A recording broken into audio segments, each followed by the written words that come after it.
This is the Dave Congleton Show, always your hometown radio talk show, kicking off the 4 o'clock hour on this Thursday, January 11th, 2024. You're listening to Hometown Radio for the Central Coast. This segment, always good to be in conversation with former Grover Beach mayor and local activist and author Debbie Peterson. Debbie, good afternoon. Good afternoon, Dave. Thanks for joining us. Do you feel shredded? Are you feeling shredded I remember at all? Someone once said, you know you're someone once you get shredded. Yeah. Well, New Times today devoted the first half of their column to shredding Debbie. I'll give you a chance to respond to that in a minute. But first, let's kind of remind people what all this is about. You're the former mayor of Grover Beach. This isn't some kind of vanity campaign. This is about the people who turned in their ballots, right? Yeah, there were 2,000 people who sent in letters representing 2,000 households in Grover Beach saying, we can't afford to have our water rates double. And they will in about 4 years. They're going up. Now, it's interesting because I've seen this on KSBY and in the New Times. The water's going up $13 a month. That is correct. But what they don't say is the sewer rates are also going up. So that's kind of misleading because what people care about is the bottom line of their bill. If they get their water bill, it's all on there. It's going to go up just over $20, almost $21. So to clarify, the recall papers have been served. And who are you trying to recall? Mayor Karen Bright and Councilmember Zach Zimmerman and Dan Rushing. Because they were the 3 votes in favor of this project. Correct. Okay. What happens now? The papers have been served. What's the process, Debbie? Papers have been served, and it's now sitting with the city clerk, and we're waiting to see if any of the 3 of them wish to respond. They have 7 days to do that, and after that, we will need to advertise in teeny tiny print in the classifieds the names of everybody who signed to recall them. And we have, I think, 96 signatures for Dan, 94 for Zach, and 109 for Mayor Bright. And actually, we had to start turning people away. People kept asking if they could sign. So it gets expensive advertising all those names. We only needed 60. Sure. But then there's some kind of election. What this does is this just gives us the opportunity to now do some more petitions, the official petitions. We need 2,000 for Mayor Bright and Councilmember Zimmerman, and we need 500 for Councilmember Rushing because he ran in his district. And we're in the process of changing over, and the other 2 ran at large for the community. So we need 2,000 for each of them. But once we've got that, then it goes to the City Council, has 14 days to meet. And then they have to decide to call an election anytime between 88 and 125 days later. And at that point, the community can vote and they can make their feelings known. Do they or do they not wish to recall these 3 members of the council? Now, do you have to run candidates against the incumbents in a recall, or is this merely whether or not they're removed? We are still looking at that. At this point, we know for sure it's whether or not they're removed. Certainly, it used to be the case you could run candidates against them, but it's beginning to look a little bit like, and I need to get some legal advice on this. Anyone out there? But one of our local gurus, who's not an attorney, says that it looks like the new law says that you cannot run new candidates against them, that the city council has to appoint. So we'll see. But we do have candidates to run against them, certainly, in the November election, which is when we'll do the initiative. Great. What do we need in Grover Beach? More appointed city council members. And that's the problem. I think almost everyone on the council's been appointed, including the mayor. I mean, they've run.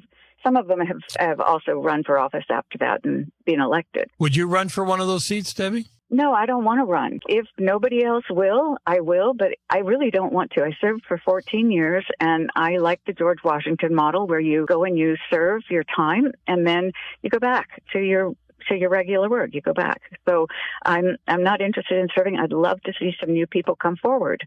Is there a website for the recall movement? On the Stolberg line, here we go. Grover Beach's $33.5 million portion of Central Coast Blue will largely be paid for by grants of $27 million.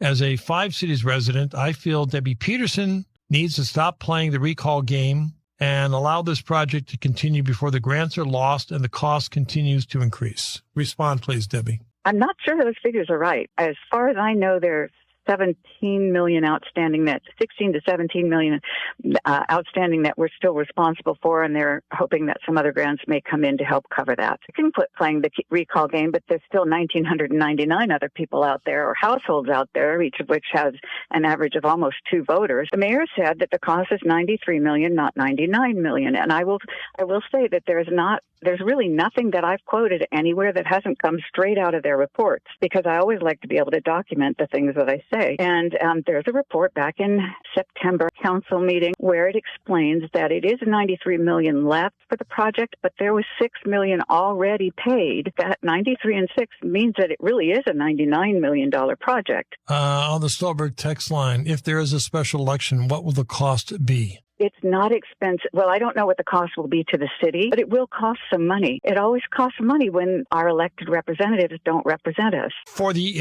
uninitiated, Debbie, let's just take, without getting too deep in the weeds, what is Central Coast Blue? What is the project at the heart of all this? Wells and a water treatment plant and some pipelines in the streets of Grover Beach, and to inject somewhere between 750 and 850 acre-feet of water into our aquifer. The stated purpose is that it will reduce seawater intrusion, but the reports show that it will actually make it more likely, because they're taking more out than they're putting back in, even though they're putting some back in. And that's basically it. They say they'll be helping in terms of drought, although they're going back to the same well when there's a drought. So I don't quite understand how that logic works. And that's it. They claim they will save us from seawater intrusion and save us from the next drought. We're chatting with former Grover Beach Mayor Debbie Peterson, who seems to be leading the Grover Beach recall campaign against the current mayor and 2 of the city council members for their recent votes in support of the Central Coast Blue project. Let's take a call. We've got Brenda in Grover. Hey, Brenda. Well, hi, Dave, and hi, Debbie. Hi, Brenda. Hey, Brenda. I just want to say a couple things. In 2021, the lake was only 30% full, Lake Lopez. The lake is full now. We have lots of water. The cost of the Central Coast Blue project has nearly tripled since it was first introduced. The location has also been moved. And this was never brought back to the community of Grover Beach to even talk about. No one ever said, with the cost being tripled, that they would have to double the water rates almost to be able to qualify for millions and millions of dollars of loans to put Grover Beach in debt. That's all I wanted to point out. And I'm really glad that you're taking a lot of time to talk about this subject. I'm a real estate broker. I've sold a lot of homes here. Many of the people in town don't even understand what's going on. Thank you, Debbie, for all your help. And thank you, Dave, for interviewing her. Brenda, thank you for calling in. We appreciate the call. Thank you. What do you say in response to that, Debbie? She's right. You know, this decision to put a water treatment plant and pipelines and drill 16 wells in Grover Streets did not come back to the people. It was made by Central Coast Blue, an unelected body with 3 mayors, 2 of whom are not in our city. So our city would have been outvoted if our mayor had voted on our behalf. 10 years ago, 2014, the city of Grover Beach decided that they did want something nice. They wanted their streets, and so they raised a bond. They raised their property taxes 10% now in order to pay to fix their streets. Because they're paying additional money to fix their streets, there's really not enough left for another huge project. And that really is the problem, especially not a huge project where, unlike repairing the streets, they haven't been asked if they want to have these things to tear up those streets that they just paid to fix. All right, let's go to Brett in San Luis on KVEC. Hi, Brett. Hi. Hi. Two things. One is, I believe it was Santa Clarita. They did an injection project like this as well, and they injected hundreds of millions of gallons of water into this aquifer, and they never found where it went. They never were able to draw it back out. And so that's one thing. There's no guarantee that if you inject this water into this area that you can actually pull it back out. It may flow someplace they don't even know where it went. Hang on, Brett. Brett, hang on. I'll come back to you. Debbie, do you know anything about Santa Clarita? I've heard that story before, and for us, yes, it is experimental. They're using models, but a model isn't the real thing, especially when it's something you can't see and it's underground. Yeah. What else, Brett? And the other thing is, I'm just kind of wondering why you just didn't put an initiative on the ballot. Oh, we have.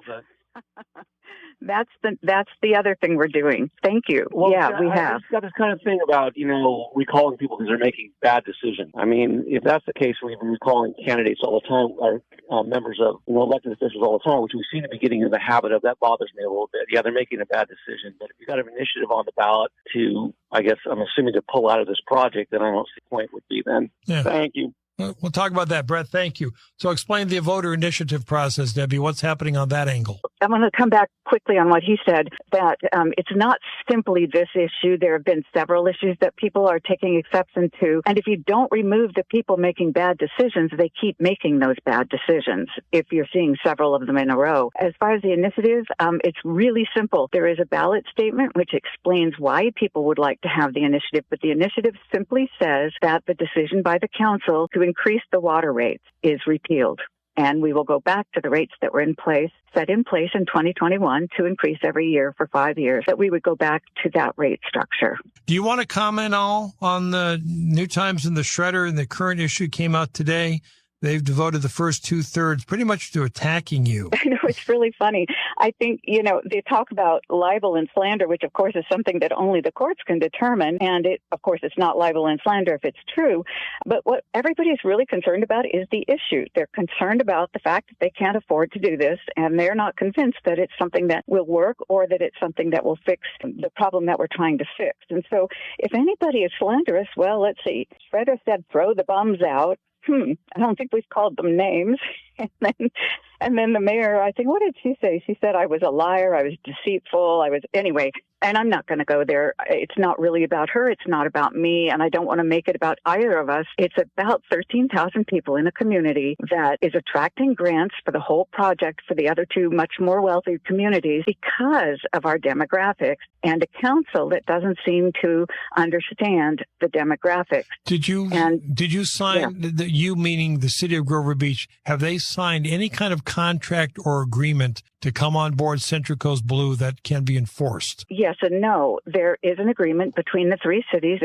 We were told in 2022 that we had enough money to do it based on the 2021 rate study for water, and that we wouldn't need to pay any more, that would be sufficient. It wouldn't go any higher than that. At that time, then, everybody signed up and agreed that we would have Central Coast Blue. We would all be involved. And there is a get-out clause. It says that we have to stay in for 6 months, pay our expenses then, and after that, the assets are divided up between the three parties, the three cities. The Shredder, I'm just looking at the Shredder here. The Shredder calls this a slicked, polished project, meaning Central Coast Blue, and they don't seem to understand why anybody would be opposed to this. I don't think they've been reading the reports, and I can understand this Shredder because there are thousands of pages of those reports. But one of the things those pages show is that if you just think about it logically, they're saying they're going to put about 1,000 acre feet in, and the rain puts about 1,000 acre feet in. That's 2,000 acre feet. We can safely draw, just like now, we draw 1,000 safely without causing seawater intrusion. However, they're going to take out 2,500, not 2,000, which is a safe yield. They're taking out 500 more every year, year on year on year, which their reports show is more likely to cause seawater intrusion than what we have right now. And then when there's a drought, it's supposed to save us. After we've drawn it down 500 acre feet more every year, we're going to go back to the very same well that they're saying doesn't work for us now. So it really, when there's a drought, you can't go back to the same well that isn't serving you. Yeah. Doesn't make sense. We're at the 1 minute mark with Debbie Peterson. Are there going to be any public forums for people to attend to find out about what the recall is all about? We certainly do want to have a public meeting, and this is such early days. We haven't had a chance to get all that organized yet, but we will. There'll be more. We'll let you know. Right, and you're also going to have a website up shortly. Yes. What can people do in the meantime?